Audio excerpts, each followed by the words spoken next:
This is the Bax Grant Sports Show. Welcome inside the studio. Baxter Colburn alongside Grant Coppersmith and Aaron King on a Wednesday morning edition, day before Thanksgiving. Happy early Thanksgiving to both of you gentlemen. For those of you that were looking for our show on Monday, we recorded it on a different platform. We were on Blog Talk Radio.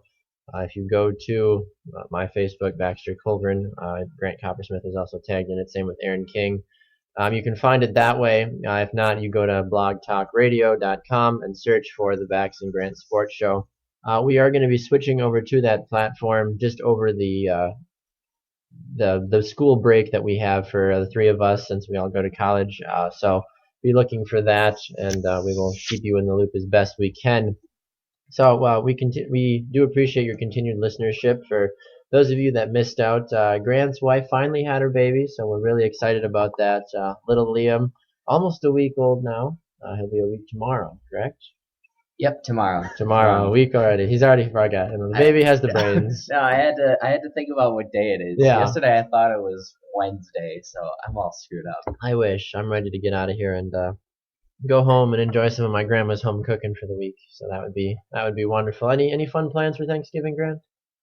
Kila's family's coming down, so that's about it. And then work. Work. Are you working Black Friday? I'm working Black Friday. I'll be sleeping in thinking of you, Grant. Thanks. You're Appreciate it. Yeah, anytime. Aaron, are you doing anything for Thanksgiving at all? I'm working on Thanksgiving and Black Friday. Oh, where do you work? At Shopco. Oh, okay.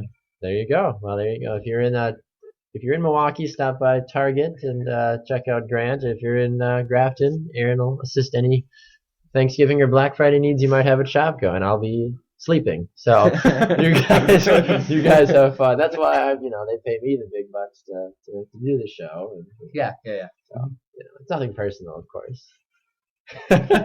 Anyway, so moving on, we're gonna chat a little bit today. We got some interesting stuff to chat about with you today. First thing we want to do, obviously, every Wednesday we bring in Aaron King along other days as well. But Wednesdays we try to take a look at the new college football playoff rankings. And Aaron, it's I think the first time all season that the rankings, the top 7, did not change one bit. Like their records changed, but nobody moved, nobody dropped in the top 7, which is very surprising, at least to me. Were you as surprised as I was when I checked out the rankings? I wasn't as surprised because at this late stage of the year, any win is a win now, where it's no longer the quality of the win. So as long as you keep on pace, you can't go down. But unfortunately, as long as everyone above you keeps on pace, you have nowhere to go. Yeah, no, that's very true. And we almost saw Ohio State lose. They escaped a late one, and then FSU did what they always do. It's like, oh, we're going to play terrible, and oh, we won at the last second. All right, we're still the best team. No, you're not. Sorry. I saw an article the other day about Marshall and the fact that Marshall's not getting any love, and they're the only other undefeated team in the top, just in the country, basically, as a Division I program. So they were just kind of wondering. It's like, well, Marshall, the article, like, they understood the fact that they don't play very difficult teams, but they're like, what about Marshall? Because they're undefeated the whole season. Why aren't they getting any love? But we've had this conversation before, Aaron, how the strength of schedule really plays into the fact of just how far or not far you get in the rankings. But Wisconsin, they moved up 2 spots from 16 to 14. What are your thoughts on the Badgers and their performances last weekend? I think a win's a win. Unfortunately, the Badgers are at the situation where they've already lost 2, and they're pretty much out of it. I've heard crazy delusions since I live here in Wisconsin of people saying that if they win out, they can still get a playoff seed. Yeah, people are crazy. It's not going to happen. It's not possible. You look. I mentioned before where if you're not in the top 7 right now, you don't even have a shot anymore. And even UCLA and Georgia, who are 9-2, or even Michigan State at 9-2, those are 8, 9, and 10. You don't think any of those teams have an outside chance to make it in? They have an outside chance only if multiple teams above them lose, but I don't see that happening. You look at the teams who have the 1 loss and won't even make the playoffs, where if FSU loses any game throughout the rest of the year, they are out of the playoff picture. They have not had a tough enough schedule to support a 1-loss team. And you brought up Marshall and how they're undefeated and they're not getting love.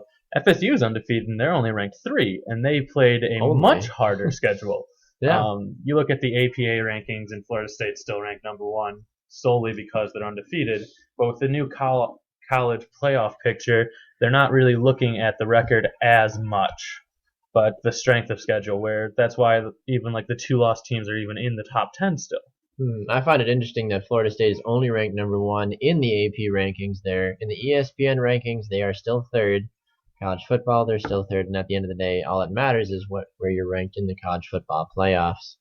It'd be nice to see teams like FSU get knocked out. I mean, Alabama, they've been so successful the last few years. It'd be nice to just see some fresh faces.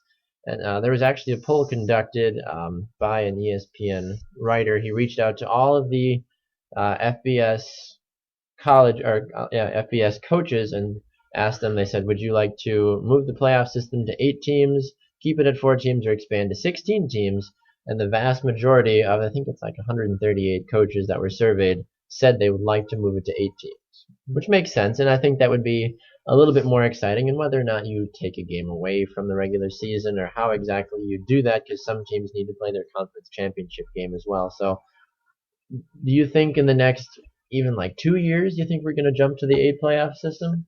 Yeah, the 8th playoff system would be a much needed reprieve from this 4 team that we have going on right now, solely because of what you said, where you can get those other players into it, the other teams who don't have the recruiting of an Alabama or an Oregon, where they're so locked in that everyone wants to go there. But if you looked at the 8 playoff team right now, you'd see TCU, Ohio State, Baylor, and UCLA in that picture as well. And I think that's a much more interesting playoff dynamic than the 4 team that we have going into it right now. Plus, as we've seen with every other playoff system, anything can happen when it comes to the playoff time, especially in the NFL for the football is concerned. So an 8-team playoff would be interesting, to say the least. And Baxter, you and I have talked about this, but you know that I think that the college football playoff system is absolutely broken. I don't like it at all. Like, the bowl system was just idiotic. It was bad. And then I was like, okay, switching to a playoff system, awesome. They're actually starting off right now, and they're doing a better job. But then I heard, oh no, it's only going to be 4 teams. I was really upset when I heard that. I was like, what's the point? Because exactly what Aaron was saying, it's going to be the same exact teams that have been popular in the bowls going, because it's pretty much the same thing, except you're saying, oh, we're going to put these 4 teams and they're going to play each other. Yeah. But what's the difference? It's basically, in my opinion, it's the same thing. Yeah. And I would actually like to see, I don't know if it'd be exactly plausible, but I'd like to see a 16-team playoff system. That's not a bad idea, yeah. I think it would be really exciting for me, because then you would go all the way out to Georgia Tech. The Badgers would be in it. Yeah, which a lot I'm sure not a fan would be fine with. And I think that would be really interesting. I don't see logistically how easy that would be to pull off. I think they would college football would definitely have to go to an 8-team playoff system first and work their way up to do a 16-team, because like you guys were saying, like adding games, making sure the season doesn't go too long.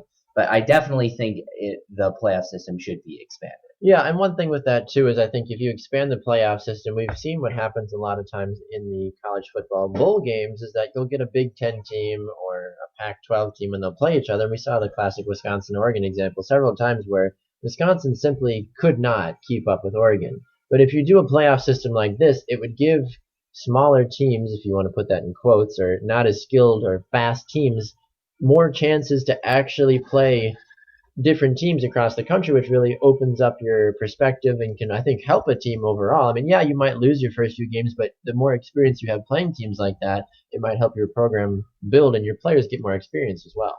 Well, and like if also you have a bad game. Wisconsin, they lost their first game of the season, and when they lost, I said, well, there goes the season. It's done. Yeah. And I think that's a lot of pressure to put on college guys. That's ridiculous. Yeah, and one game and you're done for the season. It's absolutely ridiculous, but it was true based on their difficulty of schedule. So I think with a bigger playoff scheme, you would get more people getting into the playoffs at the end of the season, being a better team. Whereas if you lose your first game of the season and it's the toughest game you have to play, and maybe you still had some getting used to the system, you had some freshmen or sophomores not totally ready with the system yet, then at the end of the season you have more of a chance to actually play as your true form. Yeah, and then just piggybacking off of Graham's idea here, the Badgers really were lucked out where their true test of schedule did come in that first week against LSU, whereas a lot of the smaller schools, their only chance to have any type of a playoff push is in the first 4 weeks when they have their out-of-conference games. I know that if you look at a school that's maybe in like FSU with the ACC, they don't have as tough of a schedule, but if they play the tough non-conference at the start of the year, that can give them that playoff position at the start, where then they have to go the rest of the season without losing. But with a larger schedule or a larger playoff, maybe they could slide one game and still not be completely out of it, because maybe they are that good of a team. It's just they had that one bad week. Yeah, exactly. And something I wanted to ask you guys as well too is that obviously Thanksgiving, you think about football. There's going to be a lot going on. There are 2 college football games going on Thanksgiving, aside from the 3 NFL games that are happening as well. LSU at Texas A&M, and then TCU at Texas. I know, Aaron, you're more of the college football guy than Grant and I are, unless it would have been the Badgers. We might have tuned in, but are you going to go out of your way to try to catch anything, or at least try to follow it on your phone? I know you're going to be at work for most of it, you said, but are you going to try to do anything, or is it not really worth it? I'm definitely going to try, because LSU has a rookie running back right now, and it's the first time in a long time that LSU's been able to steal the top running back from Alabama. And if you guys watched the LSU-Alabama game, he looks like a playmaker. He looks like he's going to do good things for LSU and hopefully be able to put LSU back in that predominant role of fighting actually with Alabama. I know that's been a rivalry game in past years, but in more recently years, it hasn't been that much of a rivalry. So I'm very excited to watch the LSU game versus Texas A&M, because Texas A&M has been bouncing back, even though they don't have a shot at pretty much anything this year. Which is unfortunate, because they did start off relatively hot, and their new Kenny football guy was doing pretty good. But do you have a prediction for the LSU Texas A&M game? Oh yeah, LSU is definitely going to be able to go get a win out of this one, but I think it'll be a closer score than most will think. I think it'll still be high scoring, probably 35 to, I'm going to say 24, somewhere in that range. But then the second game, it's not going to be a close game. Obviously, Texas has slid since basically since their coaching change, and that's unfortunate, because when you think Texas, you think football, because Texas does football. That's what we did for such a long time, yeah. But unfortunately, you don't think that anymore, just because of how bad they've been doing. But I'm mostly watching this to take a look at TCU, the number 5 ranked school in the nation, because I've only really watched them twice, just because they don't get the air coverage that some of the larger schools might get. And they looked good, though, when I watched them play Kansas State.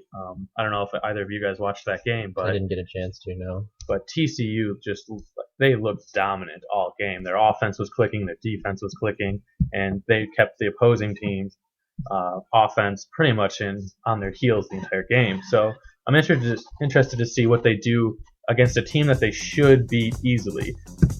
All right, well, we're going to take a quick break. This is the Bax Grant Sports Show. When we come back, we've got a fun topic to chat about in regards to Team USA and if the NFL or if just football had a World Cup of its own. So we'll be right back after these.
drives me crazy, makes me hazy.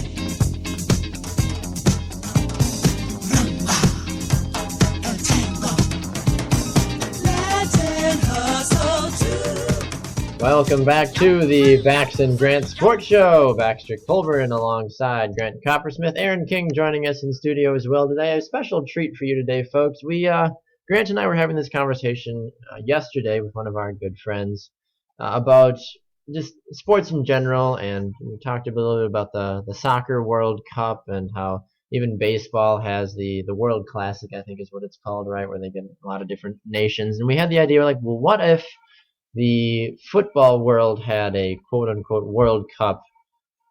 Who would the representatives for Team USA be? And we know that we would pull just from the NFL, but you have to look at all the players in the NFL, and that's a steep list to try to pull from and try to really narrow it down. We're going off of just one of the spot sheets that I have from my broadcasting. So we only are limited to 2 quarterbacks, 6 wide receivers, 2 tight ends, 2 running backs, 2 fullbacks, and then 10 linemen, if we need all 10, if we can think of 10.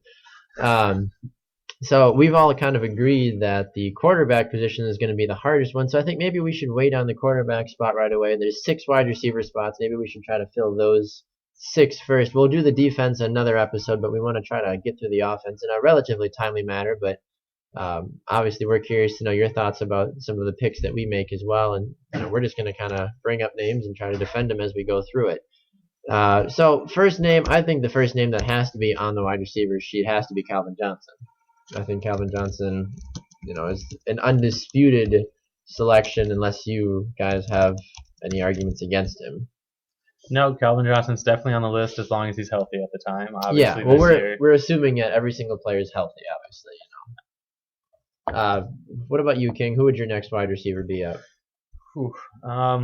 I'd have to go with my next wide receiver being Demaryius Thomas from the Broncos.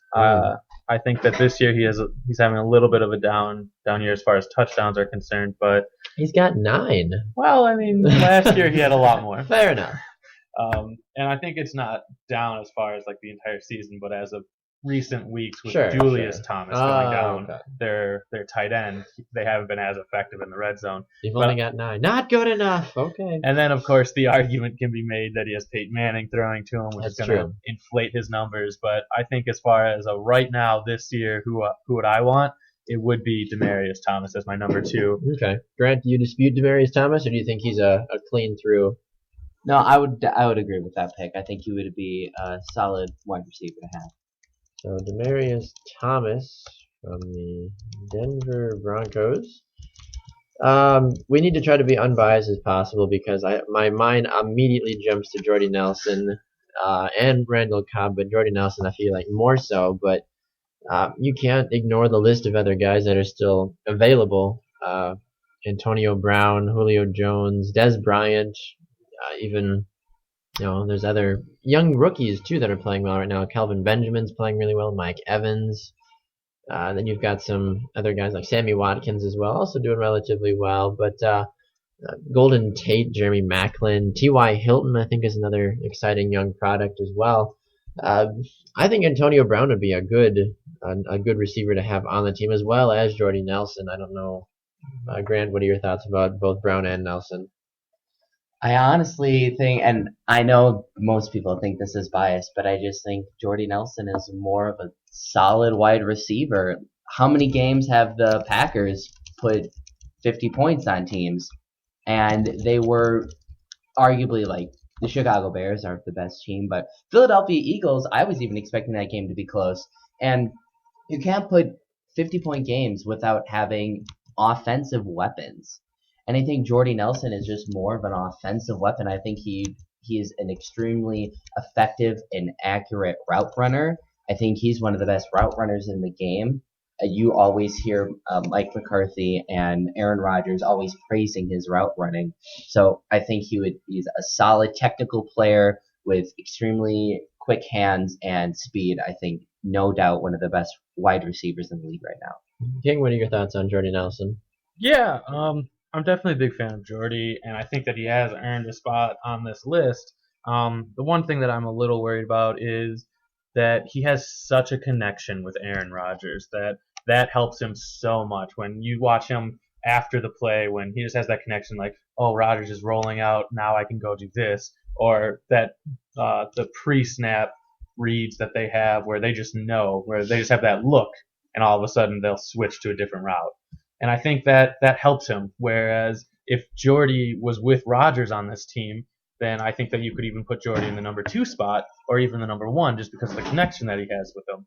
But with another quarterback, I'm interested to see if he still is as productive or not. Yeah, no, I completely agree. But I think Jordy Nelson is a unanimous vote from all three of us.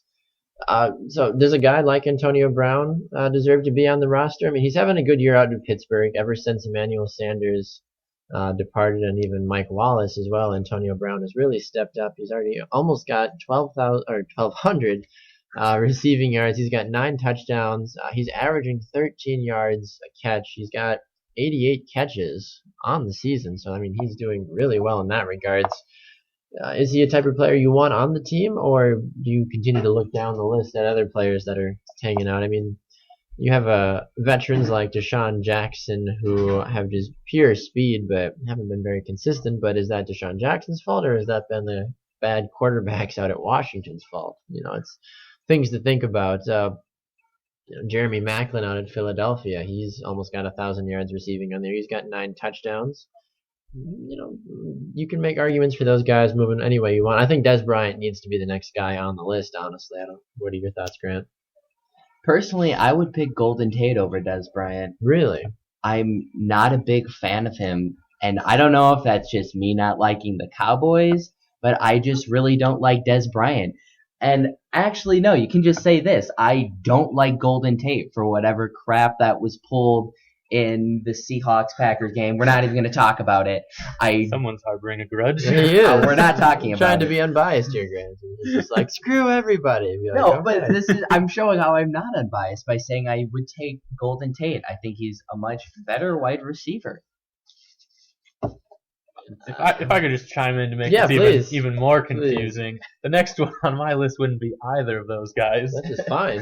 I would go ahead and pick up a younger wide receiver, Julio Jones. Yeah. I think when you look at what he's done with the Atlanta Falcons, he does great production with Matt Ryan, who's a shaky starting quarterback. Obviously, he had such success when he first started, a little faltering these years. But you look at last year when Julio Jones went down, Atlanta couldn't do anything. Yeah. And you think of an offense, and you don't think that one wide receiver is going to have that much of an impact. As far as it's not the quarterback position.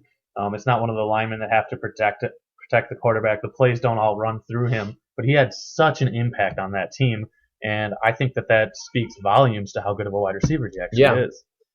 You have my vote for Julio Jones, Grant. Do you agree or disagree with Julio Jones' addition to the team? I would be interested to see where he would fit on the depth chart, but I think he would be a very nice addition. Okay. And just to add one thing, when we're picking players, it's not like we think that they're all bad. A lot of these wide receivers are really good. And if this was actually a thing for the amount of depth that the NFL has, it would be extremely difficult to pick from the list because there are so many good players. So I think you can't go wrong with a lot of these players. Yeah, no, I completely agree. So far, wide receivers Calvin Johnson, Demaryius Thomas, Jordy Nelson, and Julio Jones. 2 wide receiver spots remaining. I'd like to make an argument that T.Y. Hilton needs to be on this list. He's got pure speed. He's got great hands. He's only got 4 touchdowns this season, but you need to take that number away. He's been battling injuries a little bit during this season, but T.Y. Hilton, a really exciting product. He's learning from Reggie Wayne, arguably one of the best to ever play the wide receiver position in the NFL. So I think T.Y. Hilton needs to be on the list. Aaron, what are your thoughts about that? Yeah, T.Y. Hilton is actually going to be the next name that I threw out there anyway. I think that he has done an absolutely fantastic job. You think of how quickly he's been able to get comfortable with Andrew Luck, who's, again, another new player in the NFL.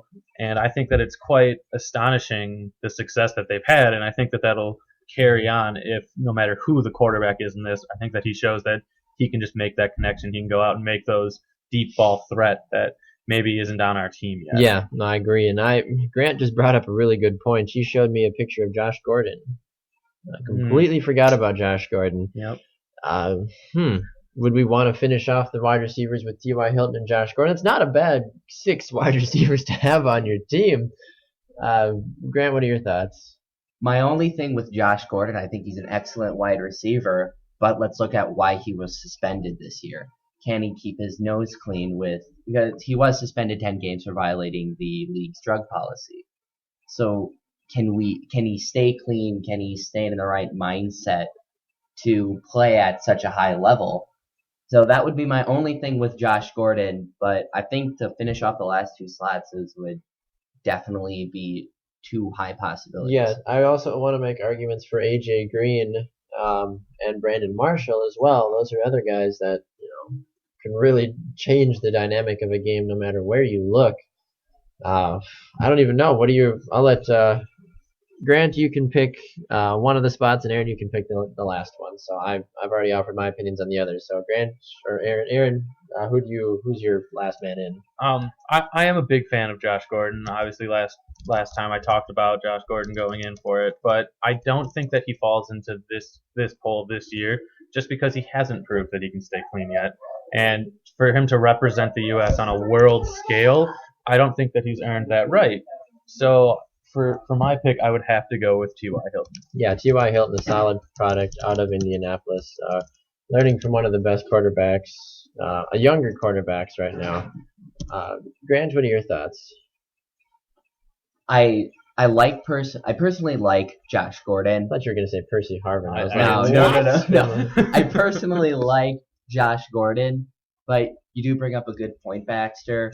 And personally, with this season, if we would do that this season, I would have to pick AJ Green just based off of the fact that he's played more of the season. He's gotten more experience this season than Josh Gordon. He's proved that he can stay clean, and Josh Gordon's only played 1 game this season. So based off of that, I would have to go with AJ Green. But in future seasons, if Gordon can stay healthy and clean and perform at a top level, I would definitely put him in the list. Yeah, no, I completely agree. So for the sake of time, we're only going to do tight ends and running backs to finish, and then we'll save the quarterbacks for another day. So we only can have 2 tight ends. I really don't think there's an argument here. Rob Gronkowski needs to be the number 1 name on this list. Aaron's bobbing and weaving here. I don't know. What are you thinking about that one? Big fan of Jimmy Graham. You look at it as far as like a fantasy owner's perspective, you always pick Jimmy Graham before Rob Gronkowski just because he's more dependable as far as injuries are concerned. He hasn't been this year for me. I have Jimmy Graham on my team. He's been awful this year. But you look at Gronkowski in the past, he has the injury issues. He has Tom Brady throwing to him, which they don't have anyone else on the team that he's throwing to, basically. So that'll inflate his numbers a little bit. Don't get me wrong. Gronkowski definitely deserves to be one of these 2. Okay. But I would put Jimmy Graham ahead of him. Okay. But Jimmy Graham is also dependable on the Saints side of the ball, too. So their numbers are both inflated because those are the number 1 targets for both their quarterbacks. And let's look at the records for either teams. The Patriots are a much better team at this point of the year. So I would put Rob Gronkowski in the number 1 tight end spot. Well, I mean, if you play a 2 tight end set, Gronkowski and Jimmy Graham are going to be on the field at the same time. So, I mean, that's just my thought. Anyway, so Rob Gronkowski, Jimmy Graham, are those the fair picks? I have no, I think if we're going for just a straight up passing team, this is fantastic. Well, if we're looking at a running perspective, these are not good blocking tight ends. No. Just throw that out there. We might want a 3rd tight end on this roster. And we could potentially fill blocking. one of the fullback spots, too. I mean, I think we can all kind of go on the record and say that John Kuhn from the Green Bay Packers is probably the best pick in the NFL at the fullback spot. And I'm more than willing to sacrifice the 2nd fullback spot for another tight end if you guys are fine with that. Yeah. Do you have who would your 3rd tight end be then? I would say going off of experience and just skill, I would say Antonio Gates from the Chargers. I think he would be an excellent pick. I would say that Jimmy Graham, Rob Gronkowski, and Antonio Gates are the 3 top tight ends, in my opinion, for the amount of experience that they have in the league and just the ability to play. I think that Antonio Gates is also a fabulous tight end. Obviously, he's broken records at the tight end spot, but he falls into that same category for Rob Gronkowski and Jimmy Graham. He is a better blocker than those two, but he's still not what would be a good blocking tight end. And I think that if we want experience as well, we go with a guy like Greg Olsen from the Carolina Panthers, who is a great leader of that team. And you also look, he is a great blocker as far as the tight end is concerned. Well, if that's what we're looking for with the third spot, Greg Olsen does seem like a solid pick in my opinion. I'm fine with that. I have no problem with Greg Olsen being on this list. I think that might surprise some people if they were just to read the list, but you understand he is more of a blocking tight end, not just I mean, he's a decent receiver, but blocking is where it needs to be.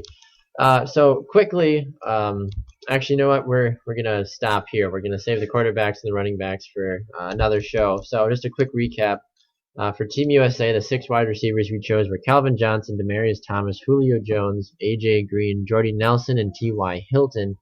Tight ends: Rob Gronkowski, Jimmy Graham, and Greg Olsen. And then the fullback is John Kuhn.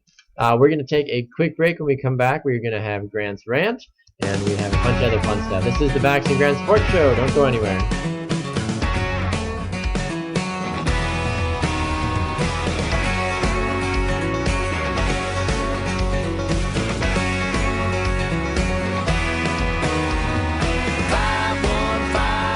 Somebody call the po-po. I'm going crazy. Thinking about you, baby.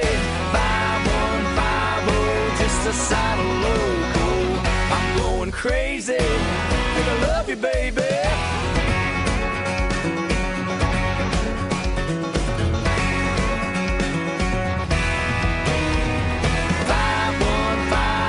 Somebody call the po-po. I'm going crazy. Think about you, baby. 5150, just a side of loco. I'm going crazy. Think I love you, baby. Welcome back to the Bax Grant Sports Show. I'm not gonna. Grant was just saying, throwing suggestions for when we do the running back portion of the Team USA segment, and he was like, "What about Adrian Peterson?" I was like, "Should I hit you now or later?" But if we were to completely wash away the issues of the last few months, you could make a solid argument for Adrian Peterson, but that's another topic for another time. It's time now for Grant's Rant.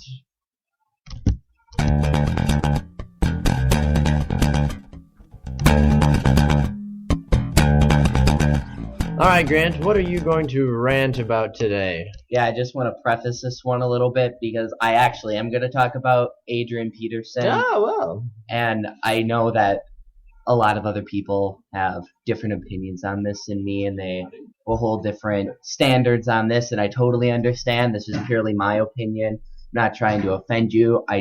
I'm sorry if this may I'm already offended. Sorry if this may upset you, but I feel like it's something that should be talked about because people are scared to talk about it because it is a tough issue.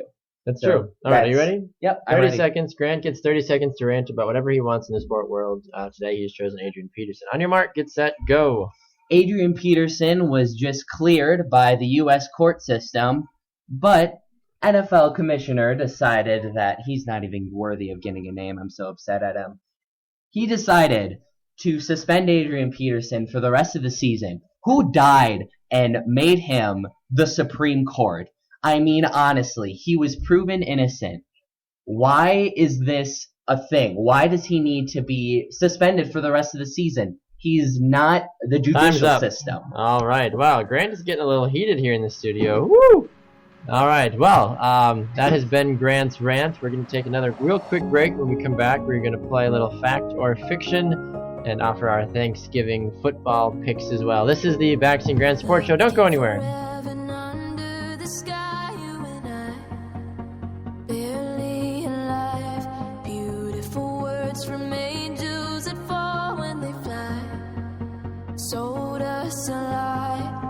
From the shadow, lost in the night. Gotta be brave and have no fear.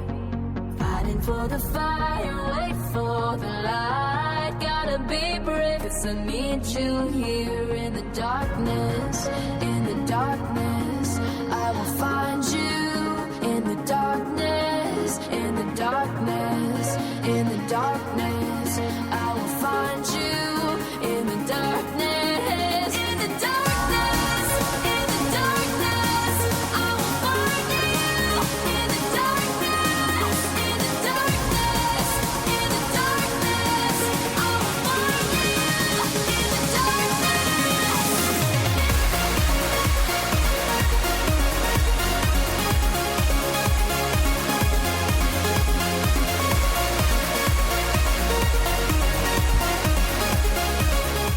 Welcome back to the Bax Grant Sports Show. Baxter Colburn alongside Grant Coppersmith and Aaron King joining us in studio like he does every Wednesday along with other selected days depending on holidays, the rotation of the sun, and the level of the tide as well. So he's a very mysterious man, Aaron King.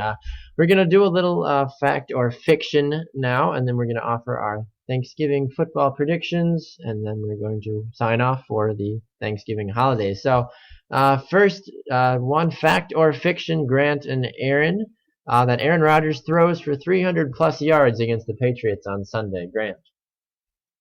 Fact, and I think he needs to if they want to get a win out of this one. Okay, Aaron. I'm going to go ahead and say that one's actually fiction. I think that he'll throw for around 250, and he'll get 3 touchdowns in it, though. Okay. Who catches those touchdowns? I think 1 goes to Rodgers, the tight end, and 2 will go to Cobb. Okay, interesting. All right, fact or fiction, gentlemen, that Eddie Lacy has to get 20-plus carries for the Packers to beat the Patriots on Sunday. Grant. Fiction. McCarthy's not even going to give him the chance to get 20 carries. He's going to get 15, 16 possible carries because he's not going to be dynamic in the first half, and so McCarthy's not going to want to go with him in the second half, so he might get a few touches here and there in the second half, but that'll be about it. I think that one's actually a fact. I think if you look at the Patriots, what they do well on defense is they take away your number 1 threat. I think they take away Nelson from this game. Nelson's going to be a non-factor, but that also takes away their best defensive player. So the Packers have to respond in a different way, and what better way than with the reigning offensive rookie of the year, Eddie Lacy, having his big homecoming day. That's very true. Yep. Fact or fiction that the San Francisco 49ers will beat out the Seattle Seahawks for the last wild card spot. Both teams sit at 7-4 right now. Grant. Basing off how the Seahawks have played, I think it would actually be fiction. I think the Seattle Seahawks, even though they haven't had the best season, they can still ride off that high from the Super Bowl of last season, and I think they will be able to punch their ticket for the playoffs. I think this is also fiction. I think if you look at the way that San Francisco has played this year, they have not looked that good. Kaepernick has not looked like a good quarterback this year. He's looked like a second-year quarterback, basically, not the third-year quarterback that he is, and having almost a sophomore slump in his junior year. Which is never good. I'm experiencing senioritis as a senior, and even though my best year was probably my sophomore year. Anyway, I'm all over the place. Fact or fiction that you are a fan of the college basketball holiday tournaments? There's one out in Hawaii right now. Do you think it's a good idea, or is it just a waste of time for these kids that probably just want to be home with their families? I mean, it's fun, but you just have to go off of I wouldn't want to be gone on the holidays. So, I mean, it's fun for us, but for the players who are gone and at school and can't get a job and are at practice all the time, and then during the holidays they have to play basketball. Mm-hmm. But, I mean, it's personal opinion for everybody. It's not too heated of a issue for me, so I don't know too much about it. But personally, I would want to be home for the holidays after I play an entire season. Fair enough. I think that it is actually a fact that is a good thing for the college players, because I think you look at it and typically it's more of the finals of these tournaments play on the holidays, and those are the teams that have players who are most likely going to make it to the NBA. And as we're all well aware, the NBA plays both on Christmas and on New Year's.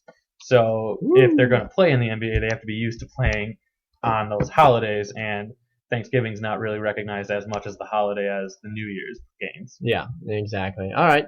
And last fact or fiction for you. Fact or fiction that Des Bryant will finish in the top 4 for wide receiving yards to finish out the 2014 season. Grant.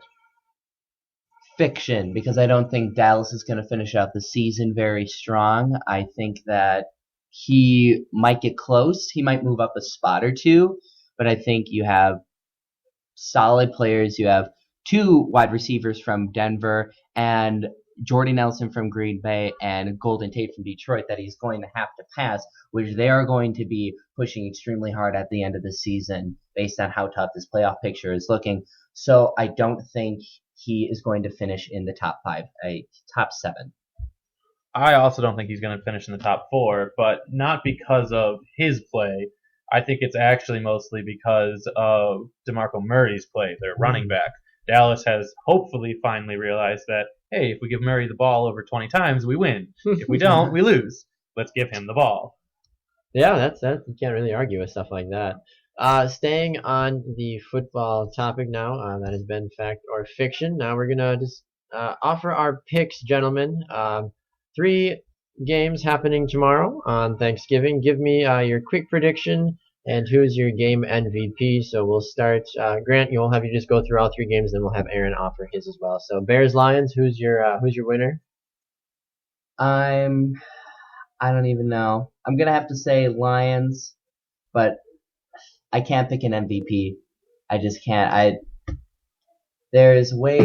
It's just too close. For me, I know that people are gonna think that the Lions are gonna blow them out, but the Bears are coming off a nice little streak, and the Lions are on the decline right now. So this is an extremely close game. But I say that the Lions are gonna push extremely hard because this is an important game for them. If they lose this game and the Packers win, they are now 2 games behind, and playoff spot is going to be much harder, especially even for a wild card. Yep, exactly. All right, Eagles Cowboys, who wins that game?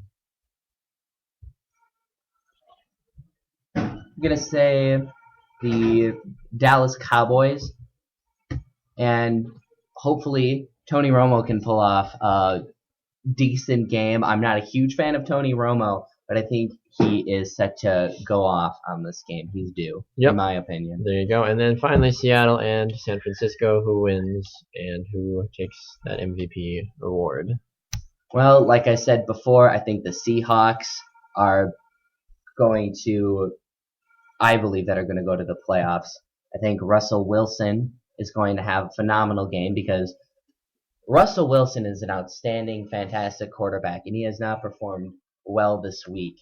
I'm looking for him to do great, and I also think that the least MVP is, or whatever you want to say, like worst valuable player would be Colin Kaepernick for the 49ers. He is, like you guys said earlier, he is doing absolutely horrible this season. So I think the faulting of him and Russell Wilson, he is going to turn up. It's going to be Russell Wilson. He's going to turn down for what when he's out there? Exactly. All right. Okay, King, your quick predictions fast. Bears Lions. All right, the Bears are going to win this one with Alshon Jeffrey being the MVP, catching at least 2 touchdown passes. Okay, Eagles Cowboys. Cowboys win this one with Murray being such a big factor. And Seahawks 49ers. I think that the Seahawks are able to pull off a win in San Francisco with their key MVP actually being the entire offensive line as a whole. Wow, all right. Well, this has been another edition of the Bax Grant Sports Show. Thank you so much for listening. It's great to have Grant back in the studio after him being gone a little bit on maternity leave for a while. We missed him, but we're glad to have him back. I know it's paternity leave. Don't yell at me out there, but we call it maternity as a joke over here. So thank you so much for listening. This is Baxter Colburn. He's Grant Coppersmith. Aaron King alongside me. Thank you so much for listening, and have a great Thanksgiving.